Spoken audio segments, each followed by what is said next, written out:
నా పేరు ముమ్మిడి శాంతకుమారి, కొవ్వూరు గ్రామం, కాకినాడ రూరల్. నా భర్త పేరు ముమ్మిడి వీర వెంకట సత్యనారాయణ. నాకు 2 పిల్లలండి.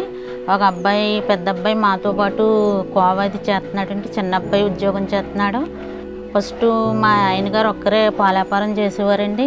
డ్వాక్రాలో చేరాక ఈ లోన్లు అవి తీసుకుని ఒకరి ద్వారా కోవా నేర్చుకుని కోవా వ్యాపారం చేస్తున్నామండి కలిసి ఇద్దరునే. ఇప్పుడు 2 లక్షలు లోన్ ఇస్తుందండి. దాంతో కోవా వ్యాపారం చేస్తున్నామండి. కోవా, బెల్లం కోవా, పన్నీరు, బాదంగిరి అన్నీ తయారు చేసి కాకినాడ కొట్టులకి వేస్తామండి. మాకు నెలకు 20,000 నుంచి 30,000 దాకా ఆదాయం వస్తుందండి. ఇంతకుముందు డబ్బులు కావాలంటే ఎక్కువ డబ్బులు వడ్డీకి తెచ్చుకునేవాళ్ళం అండి. డ్వాక్రా గ్రూప్లో జాయిన్ అయ్యాక ఆ లోన్లు తీసుకుని వ్యాపారం పెద్దది చేసుకున్నామండి. ఆ వ్యాపారం కాకినాడలో కొట్లకి, హోల్సేల్ కొట్లకి అవి చేసుకుంటామండి. దీని మీద ఆదాయం 20,000 నుంచి 30,000 దాకా వస్తున్నాయండి. దాని మీద మా అబ్బాయిని చదివించుకున్నామండి. మా చిన్న అబ్బాయి ఉద్యోగం చేస్తున్నాడు. ఇంకా వ్యాపారం కూడా బాగా పెద్దదిగా చేసుకుంటున్నామండి.